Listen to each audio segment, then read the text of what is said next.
folks, I've got some pretty damn good stuff cooking tonight, and I wanted to share it with you. I've got a London broil, which a lot of you may have seen that already, but for those of you that haven't seen how I do my London broil, you can do steak or chicken or pork or any type of meat like this, but this is pretty much for a thicker piece of meat, like a London broil. What I'm going to do first is I'm going to get my grill ready. I'm going to take me some hickory chips and I'm going to put them in here. And this is my smoker. If you've got a barbecue grill like this, you've got a little box that you can put your smoking chips in, and your little box will fit over here on the side. So let me fill that up real quick and get the grill going, and I'll show you the rest. Well, I apologize, that's not hickory, that's mesquite. But I changed my mind, because once I got in there I found some pecan wood. Pecan wood is 100% better than the other. So let's do pecan wood, and I'll fill that up and be right back. Okay, look at there. There's my pecan wood, and I've filled it up with water so it creates a little bit of steam, and that way the pecan wood doesn't catch on fire and burn right away. I can, you know, get some heat in there before it starts smoking. Let's set that in there on these pegs, like that. And what that does is that lines that sucker up right with the edge of my burner, and all that heat comes up on the burner. Take the grill, box cover or whatever, and put the box cover on, and we'll light the grill. Turn on the gas. Turn on the gas again. Strike the lighter.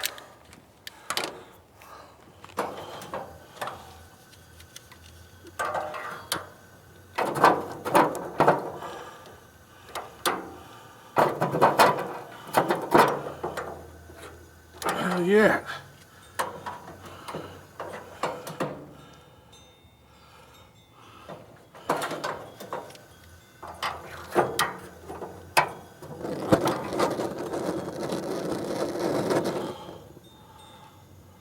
There we go.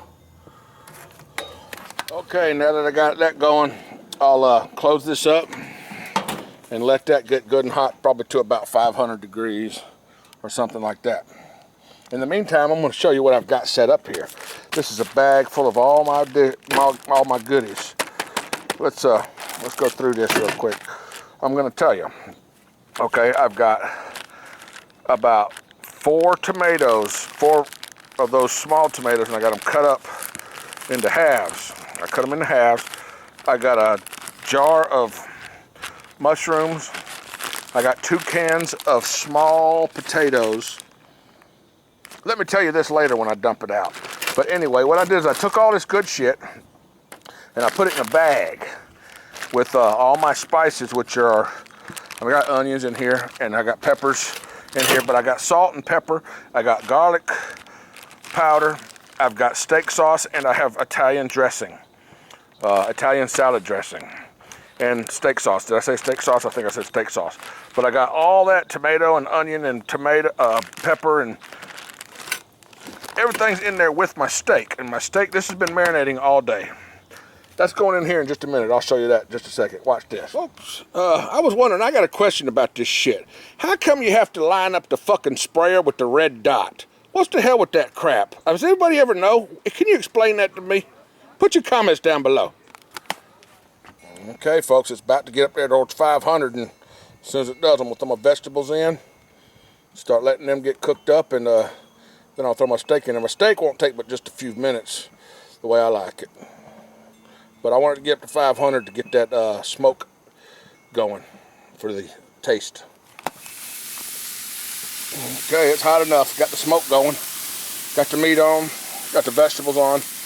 I've turned the heat down over here. This is low heat. I've got my heat is on over here so I can get my vegetables good and cooked up. And I'm going to slow cook this on the outside. I want it pink in the middle.